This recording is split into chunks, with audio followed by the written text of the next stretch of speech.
Hey everybody, welcome back to another special show covering global politics. A new topic that we're doing on this channel. Of course, we're going to be covering Kash Patel. He has become the FBI director. That is a absolutely huge appointment for President Donald Trump and the United States. So this is really big. And of course, underneath the Justice Department there, it's going to be a huge compliment. So this is a big deal. And Kash Patel, of course, is big MAGA. Common sense, and wants to get back to the core duties of FBI, and of course depoliticize it. So it's going to be really great. We're also going to briefly touch on the new Joint Chiefs of Staff Chairman nomination for Dan Caine. So that's Lieutenant General Dan Caine. Sounds a bit like that movie. Is it? So yeah, let me know in that movie. I've forgotten what it was, but that's pretty cool. So yeah, we're going to get into it now. If you're not familiar with Kash Patel. He was born in 1980, February the 25th, in Garden City, New York. He's an American lawyer and government official of Indian Gujarati descent. As of February the 22nd, 2025, he had been not confirmed as the 9th director of the Federal Bureau of Investigation, the FBI, becoming the youngest and first Asian American to hold the position. So breaking some ground there. He's a member of the Republican Party and a loyal ally of President Trump, of course. He's served in several key roles during Trump's first presidency in 2017 and 2021. Obviously, president was number 45 then. He's number 47 now, which is pretty cool. He also included service at the National Security Council as an official there, senior advisor to the acting director of national intelligence. And also chief of staff of the acting secretary of defense. So he's got a pretty big background. I think something like 30 years career or something like that. Patel began his career as a federal public defender in Florida, handling complex cases such as drug trafficking and murder before transitioning to a terrorism prosecutor role at the Department of Justice. He also gained prominence as a senior aide to Congressman Devin Nunes, who's one of my favorite. I mean, he's a real champion. Where he played a significant role in the crafting of the Nunes memo, some of you may have remember, which is during the investigations of the Russian interference, conspiracy in 2016 election. So he defended Trump against the allegations. So he's a big patriot as well. And of course, going for the truth, which I really like. His career trajectory continued to rise with appointments to the National Security Council and the Pentagon, where he influenced policy and operations, including a notable mission to negotiate American hostage releases in Syria. So the guys are really got a big heart.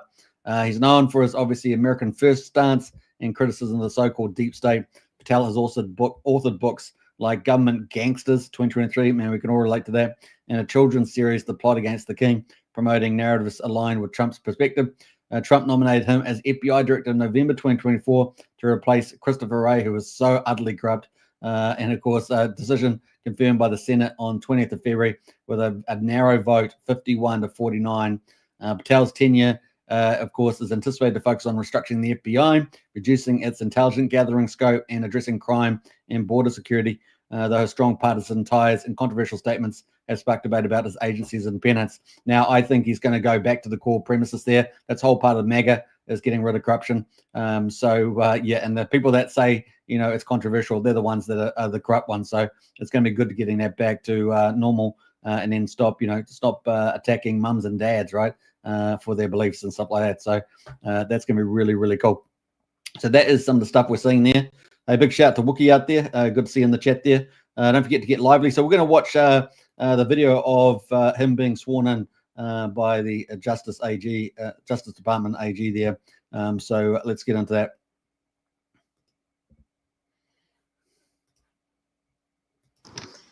And I want to hurry and get him sworn in because I'm the happiest person today ever. All right, here we go.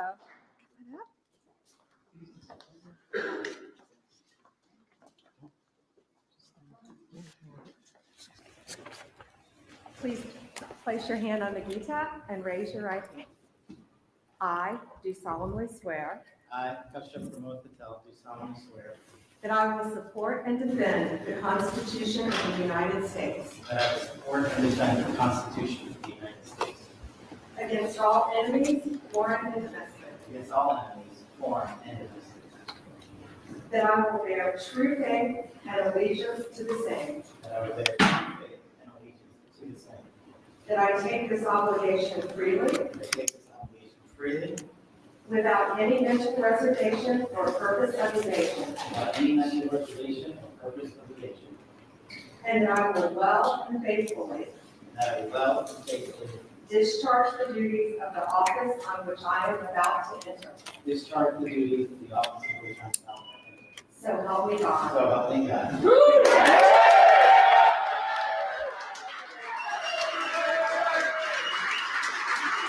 Yeah, can't say it enough. This is an absolute huge appointment, and he's really going to clean shop. It's going to be so good with him in the FBI position there.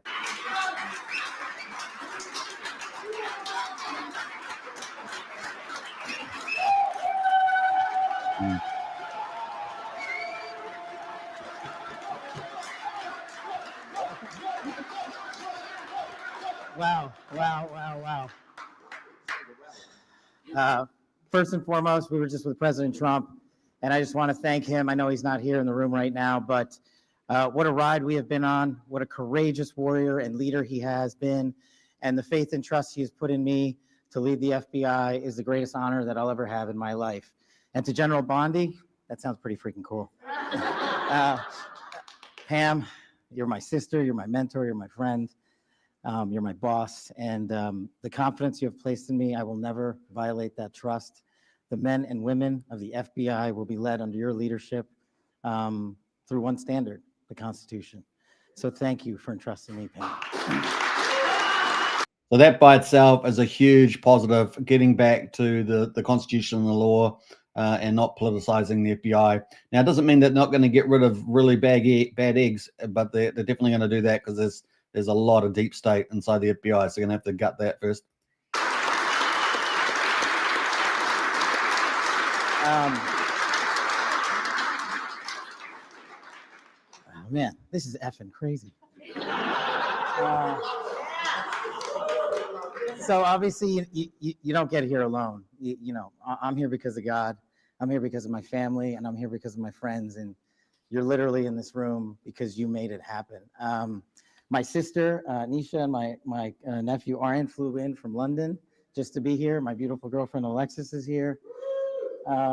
Yes, I agree. My aunts and uncles are here. They've come from all over the country. I am living the American dream.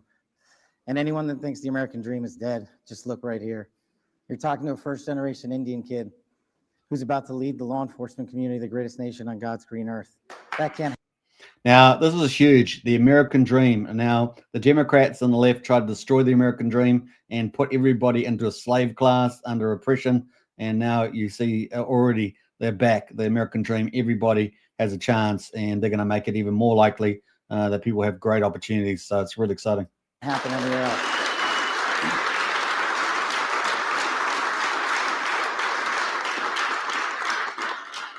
To the senators and the men and women of the United States House of Representatives, you placed an enormous trust in me, an enormous leap of faith, one that I didn't know that I could possibly earn back, but I'm going to spend every single day on this job doing so.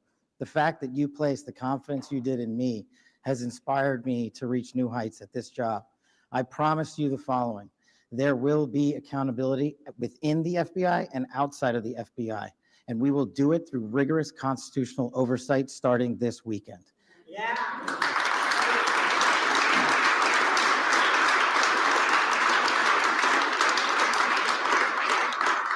This is great. We all used to live in the same freaking house. Yeah, I don't have any prepared remarks. I wish I could go around the room and, tell the story about how each and every one of you have magically touched my life to put me in this position. What a roller coaster ride it has been. I'm AJ Currency, the founder of Funded X, and I've just created a webinar which I tells just you got an ad everything that running you on need here to 'cause I know got it as a about video. firms. I do know this.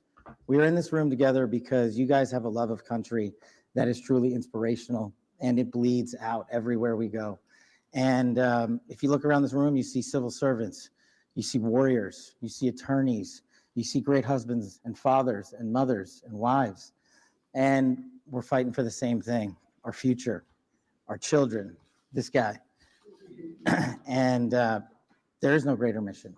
I wish I had more words to thank every single one of you, but every time I look at every single one of you, you guys know the stories you can't tell.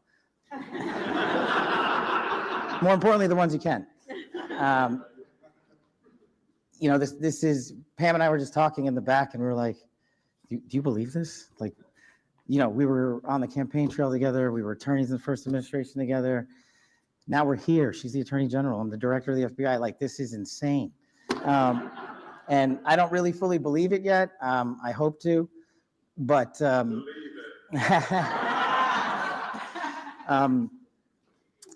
just not here without you guys. And look, I know the media's in here, and if you have a target, that target's right here. It's not the men and women at the FBI.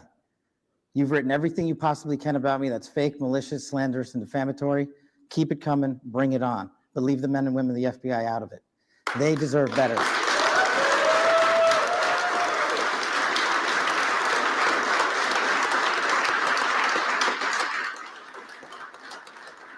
And for those of you who think that there's going to be a two-tier system of justice, not with Attorney General Bondi. There's a singular system of justice for all Americans, and there will be accountability. So these are two really important things. There's definitely going to be back to real justice. Guilty, innocent before being guilty. And the Democrats, you're guilty, and then you try and prove your innocence. So the process became the crime, which is really important there. And of course, but they do have to, get rid of this deep state and probably even a lot of cartel people that are bought out by the cartel as well. So works to be done. And the reason that this mission is so important is simply the following. 100,000 people last year raped. 100,000 people died of CCP fentanyl overdose and heroin. 17,000 homicides. Violent crime is out of control. We cannot have a United States of America where that is acceptable, where someone dies every 30 minutes. And essentially, it's the Democrats that made all this happen. The Democrats made the U.S. Like a hell on earth in the cities. I mean, rapes, murders, everything you could imagine under the sun. I mean, you saw some of the terrible things happening in New York at the train stations there. And it was only just going to get worse. Imagine another 4 years of that, just horrendous. And just shows you how evil a lot of the leaders are in the Democrats. Not all, but a lot. It's pretty bad. So it's good to see the turnaround. Someone ODs every 7, or someone's raped every 6.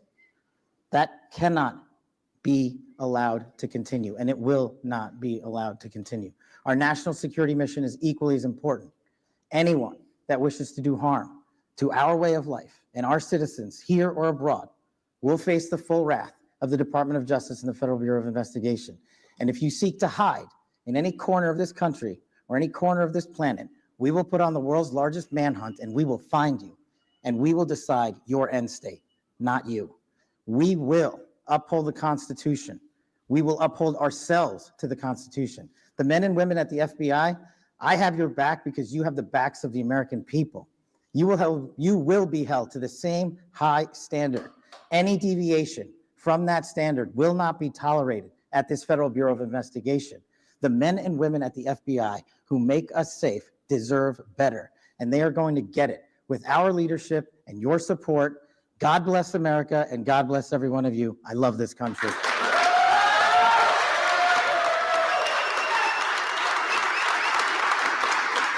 And to have people who actually really love their country as well, not just say it, but do it in deeds and actions, is just fantastic. So it's great to have these patriots like this. Fantastic. You have a strong country, united. And so it's pretty cool.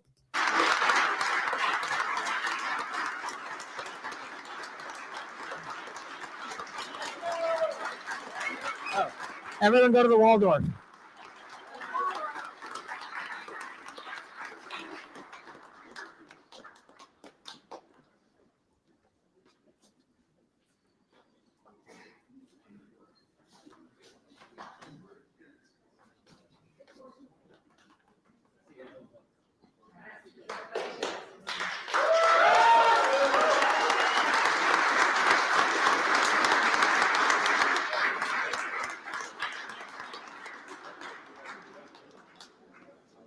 We'll see you all at the Waldorf.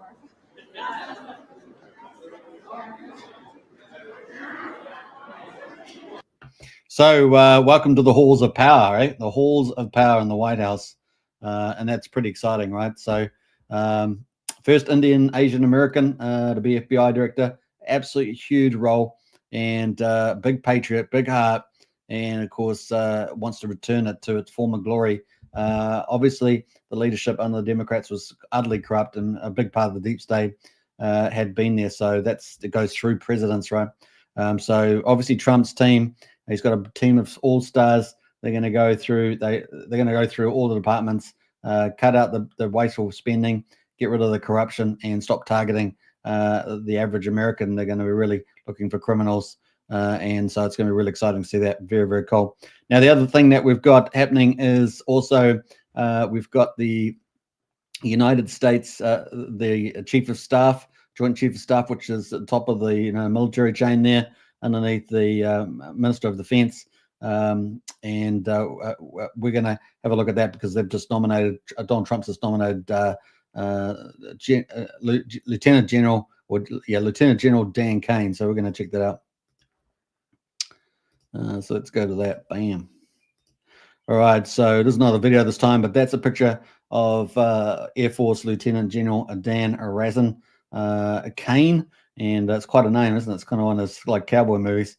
But he's going to be, he's been nominated by Trump to be the new Joint Chiefs of Staff. Now, you remember this guy is, this guy's top notch. So we're going to read about that. So let's get into it and have a look at his appointment there. So President Donald Trump on Friday night nominated Air Force Lieutenant General Dan Caine to be the next chairman of the Joint Chiefs of Staff. So this is extremely powerful, running the United States military underneath the Minister of Defense, or Secretary of Defense there, Pete Hegseth there.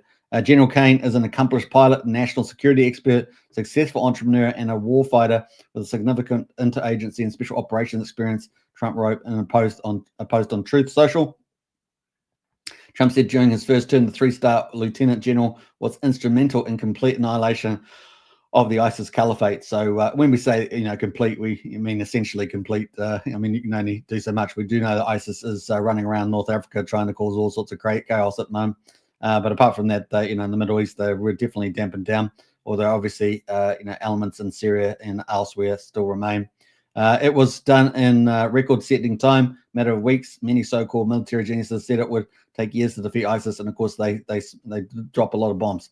So it was General Caine, on the other hand, said it could be done quickly, and he delivered.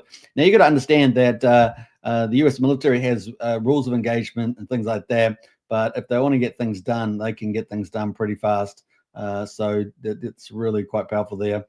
Trump said, despite Caine becoming qualified and respected, he was passed over for the promotion by sleepy Joe Biden, but not anymore. Alongside Secretary Pete Hegseth there, who's the obviously Secretary of Defense, General Caine and our military restore peace through strength, put America first, and rebuild our military. The fact that you could run a military without a strength is just crazy, isn't it? But that's what they did. That's what the woke people do. They make everything weak. They enslave everybody. It's pretty bad. So rebuild the military. Finally, I have also directed Secretary Hegseth there to solicit nominations for 5 additional high-level positions, which will be announced soon. So we'll see what the rest of the chiefs of staff look like. The Joint Chiefs of Staff look like at the end of that.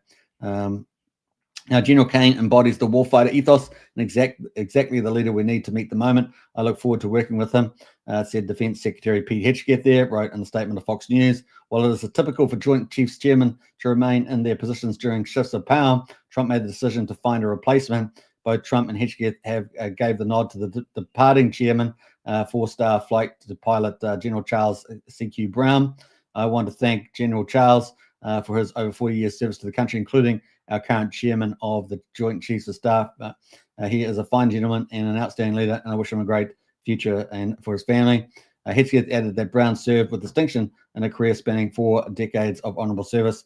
I have come to know him as a thoughtful advisor and salute him in his distinguished service to our country. So there is obviously the Secretary of Defense there, Pete Hegseth, formerly of obviously on Fox News as well. Secretary of Defense has been outspoken about DEI, and of course DEI is terrible, as you guys know. DEI is basically just a racist, sexist setup by Marxists to control everybody, right? Enslave everybody. You basically divide and conquer everybody, right? That's pretty much it. Secretary of Defense has been outspoken by DEI policies adversely affecting military operations and previously suggesting fire Brown. So instead of basing people on their merit, you just want to get a quota of different people, and typically it means getting rid of the majority, right? So that's pretty much that. Prior to becoming Defense Secretary, Hedgett there wrote that Brown several times in his book, The War on Warriors, once questioned if Brown deserved his promotion to America's highest general. The military standards, once the hallmark of competency, professionalism, and mission first outcomes, have officially been subsumed by woke priorities. And we saw a lot in the military were very depressed in the military, and no one wanted to join the military. And of course, since Trump's come in, peace through strength, and getting rid of DEI and woke stuff, they've had massive jump in membership, and of course a big lift in morale already. So just shit goes to show you. You think CQ Brown will think intuitively about external threats and internal readiness? No chance. He built his generalship dutifully, pursuing the radical positions of left-wing politicians who in turn reward him with promotions. We got people like that in our country who sunk one of our ships. Now it's sitting at the bottom of the ocean as a submarine. So that there is the former one there, Joint Chiefs of Staff, CQ Brown, went completely woke left and, weakening the might of the American military. He also said Brown made the race card one of his biggest calling cards. Like I said, it's just another form of control, isn't it? Divide and conquer. So you want unity. Unity is what makes countries powerful. Unity is what makes societies do really well. So it's a very big part there. He also said Brown made the race card. Yeah. Prior to his appointment, Brown served in 22nd Chief of Staff of the Air Force from 2020 to 23. He logged more than 3,000 flight hours as a fighter pilot, including 130 hours in combat. Caine has logged more than 2,800 hours in the F-16, including more than 100 combat hours. So these guys really know their combat. Pretty cool. That is some of the highlights there. Obviously, they're going to get rid of tons of military people. And switch the guard, right? Get real tough people in and get people of the highest level to lead the American military. They're also going to obviously cut back a lot of wasteful budgets and then allocate a lot of spending into remilitarizing and modernizing the US military as well to take on the challenges like China and elsewhere. So, that's going to be pretty impressive there. Now, I don't know if you guys know, but we've had 3 Chinese warships come off the coast of Australia, and that's been pretty threatening. So, of course, if they got as far as Australia, they could easily come down New Zealand, right? So far, they've been in northern Australia, come down through past Sydney, and only about 150 kilometres away from Sydney, which is not too far. Now, obviously, they've also had signing up pretty dodgy agreements with the Cook Islands out in the middle Pacific there. That sits above both Australia and New Zealand. So it's pretty threatening stuff. Now, the weird thing that we did way back in New Zealand ended up getting rid of, we had 3 air combat wings of Skyhawks. I know they're a little bit old, but they're a very good all-round plane. They got rid of all those. So we lost all our pilots too. Our pilots ended up going to Australia and the UK and places, probably America as well.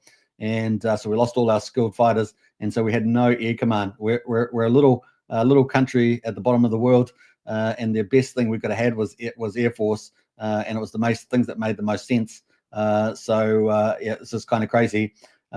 Instead, we've got like 2 frigates and a couple other ships, utility ships and things. It's kind of pretty sad. The other thing, of course, they ended up, instead of spending all the money on that, they end up spending the money on like 100 armored personnel vehicles. There's a light armored personnel vehicles, which we hardly ever use any of them, except maybe a few of them in peaceful deployment. And so it's pretty bad, and our military is not that big either. So it was just a terrible investment. And of course, if you've got big advanced Navy ships coming down with the cruise ballistic missiles and everything else, that they're full on armored, because 2 out of these 3 Chinese ships are full on battle, basically warships. And so, you want to have Air Force is the way to go. You got a big ocean around you. You need to get to a place fast and quick. You need to have very advanced weapons on those aircraft. Then aircraft was the only thing. Now, New Zealand, of course, has done, as I said in previous things, our governments for decades now, have been terrible. They have been slowly destroying New Zealand and heading us to a third world. We are literally on the path to a third world in New Zealand from all sorts of fronts. Not only third world, but we used to have some of the best relations in the world, and we're now being pushed by the left, progressives and socialists down into apartheid.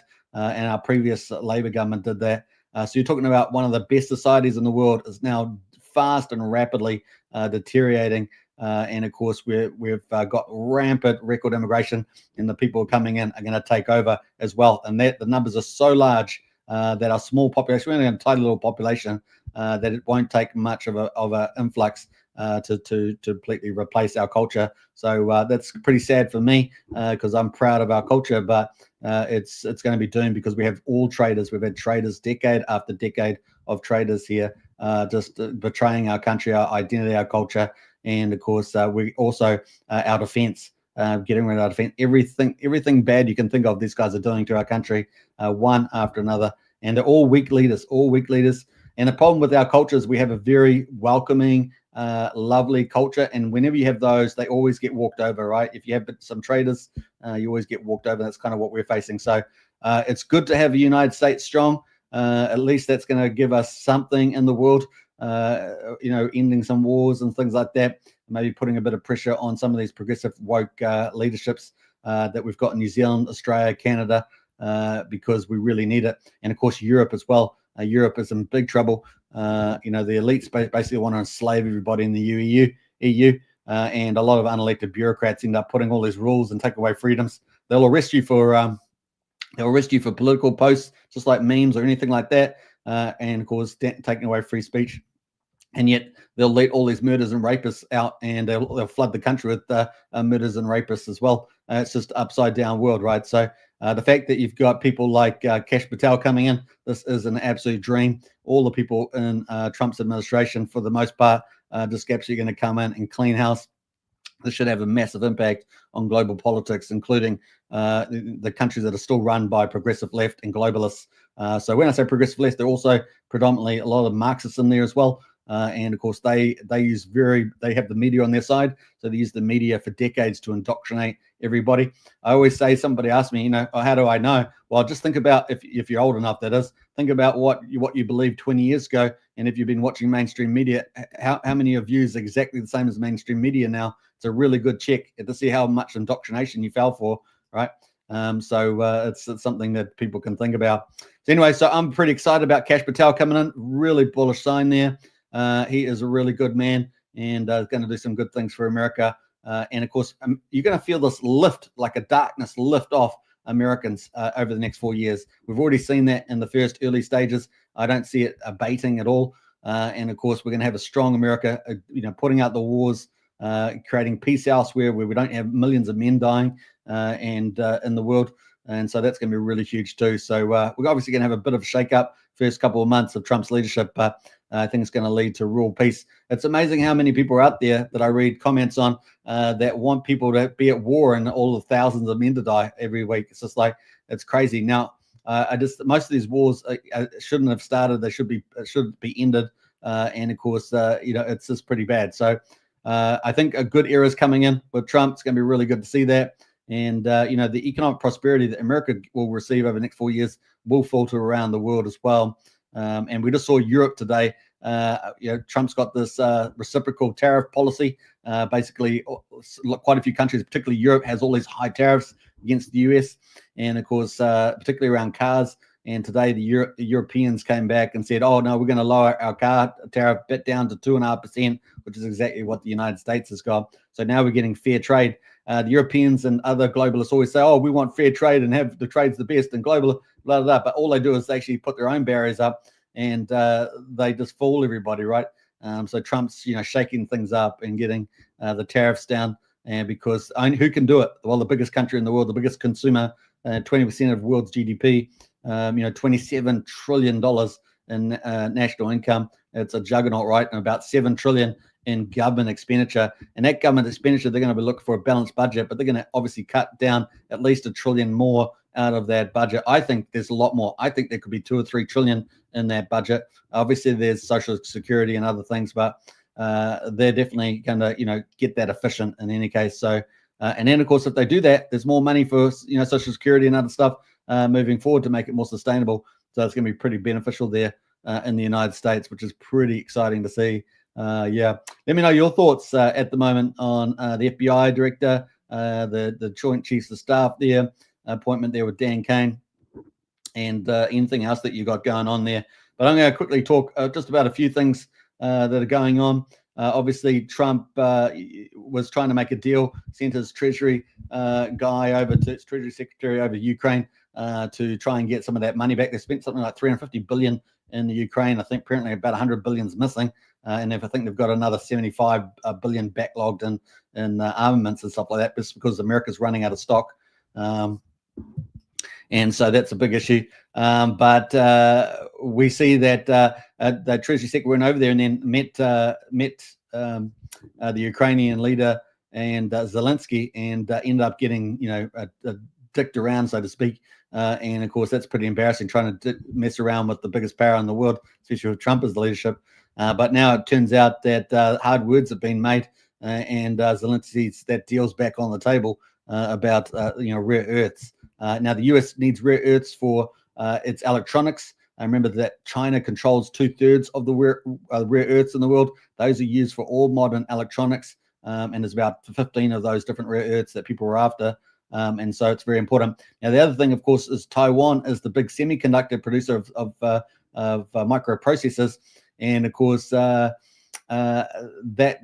has been something that if China got hold of, it would be a big deal, right? And so we sort of see, well, China may very well anytime, even under a Trump administration, it seems, may make a move. But let's see where that lands. In any case, Trump's going to put tariffs up, and the tariffs means that they're going to try and bring in internally into US manufacturing back in a big way, and that would include mass production of advanced semiconductor chips, which is a big deal. Now, America still leads on design. As far as I'm aware, the last time I researched semiconductors, they were pretty much the principal design. Those designs typically went to Taiwan and then got mass produced. But I think we're going to see a bit of shake up there. Now, what does that leave Taiwan? Because obviously Taiwan is an economic miracle. I mean, those people have done so amazing, particularly after the Mao Revolution in China. It's just made China's economic boom, even today, look, relatively mild compared to what Taiwan has achieved, especially with advanced technology.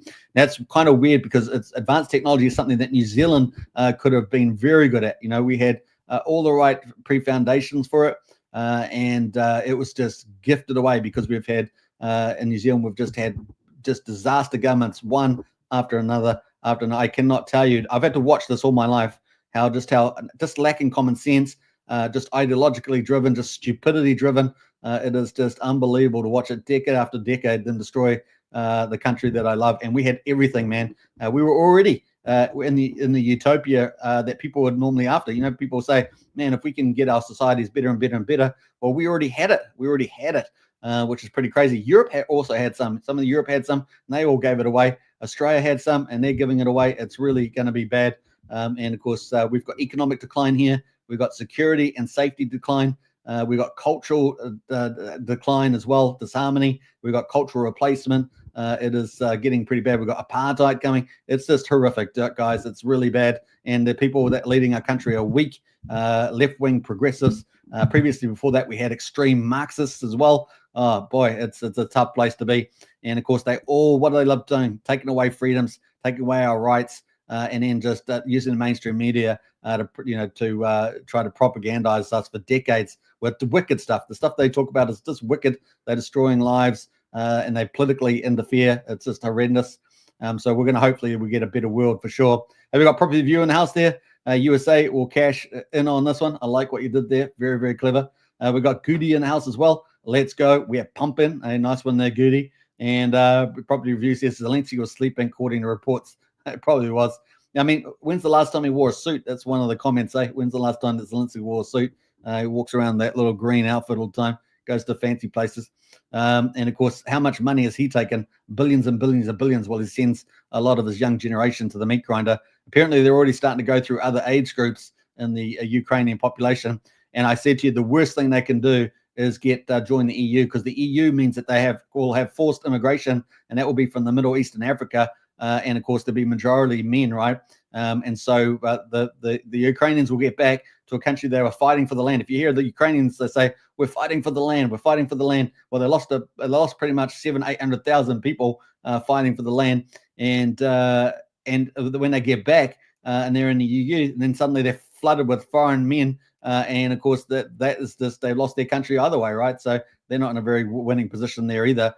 So it's going to be pretty bad. Now, Product Review says New Zealand was called God Zone before they woked it. Yeah, it's worse than woke, man. We've got Marxists, we've got apartheid, we've got all sorts of things happening here. We've got foreign invasion. It is terrible, the stuff that's happening here.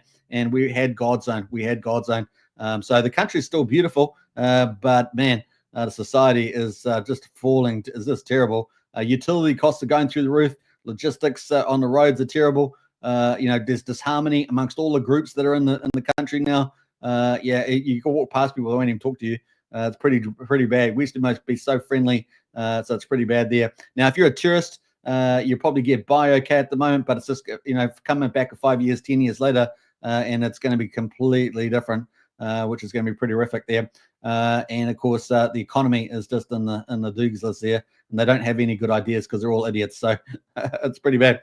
Now, what else there? We got what else we're going to talk about? Yeah, I want to do some more stuff on Africa. I want to go through quite a few countries in Africa. There's 68 countries in Africa, so there's a lot to talk about there, and it's a big continent, and it's got lots of different. Some countries are doing very well. Other countries are still struggling. Other countries still got a lot of corruption.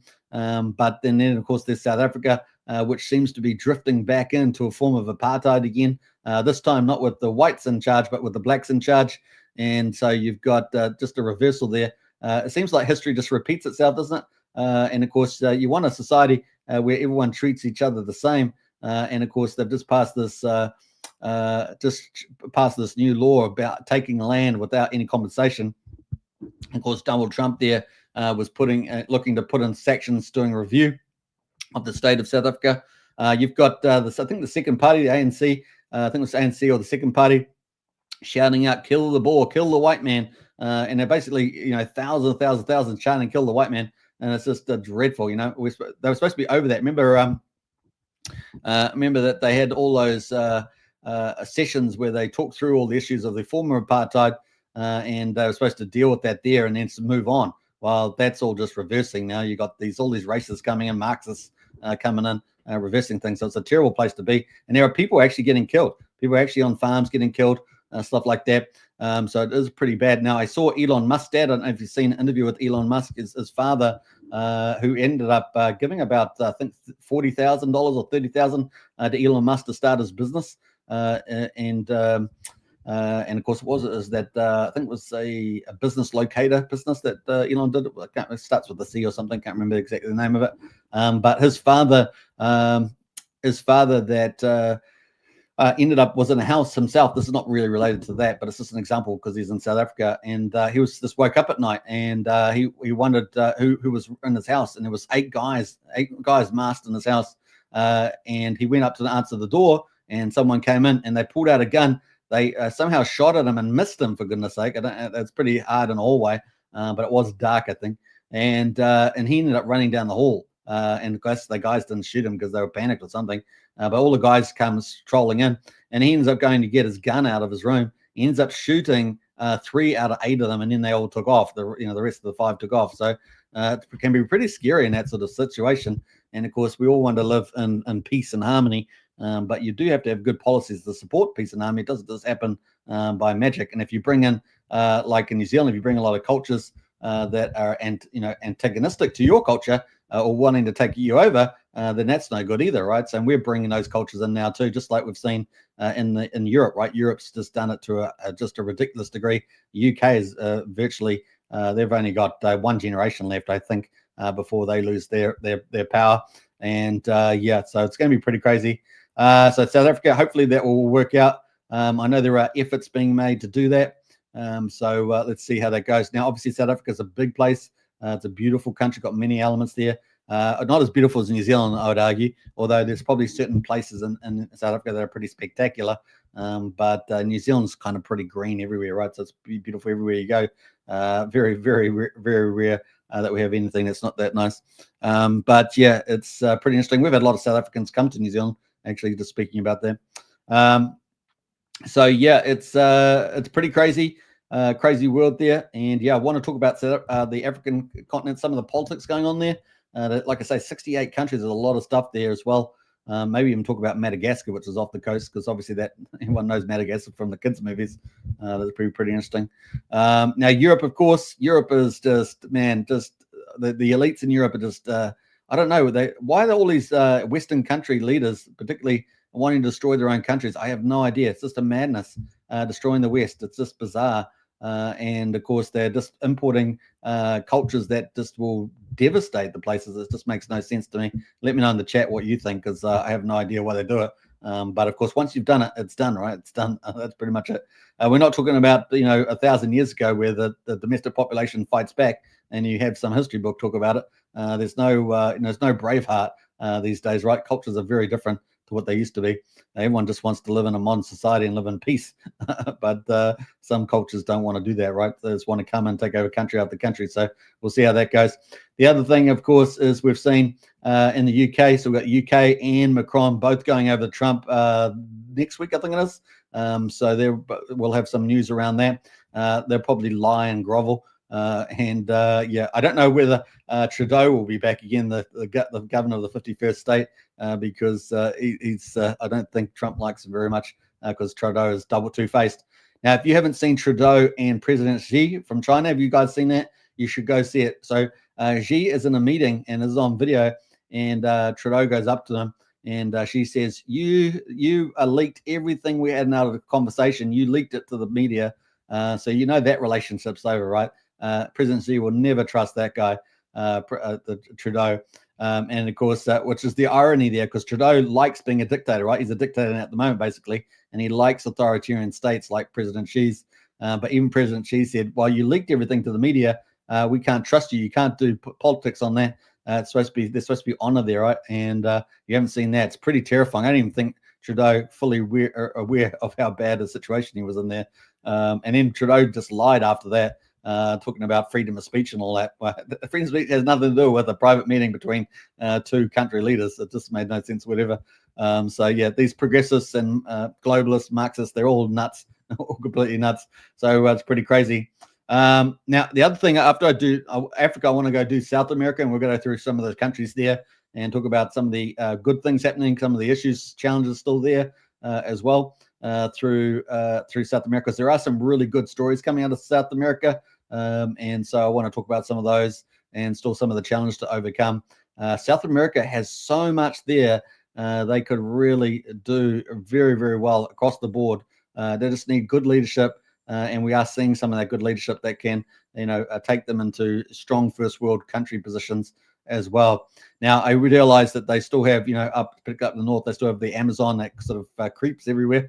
Have you ever seen some of the streets that make a paved road and they leave the maintenance, and then an Amazon forest just grows over it again? So it's pretty challenging for maintenance idea there as well.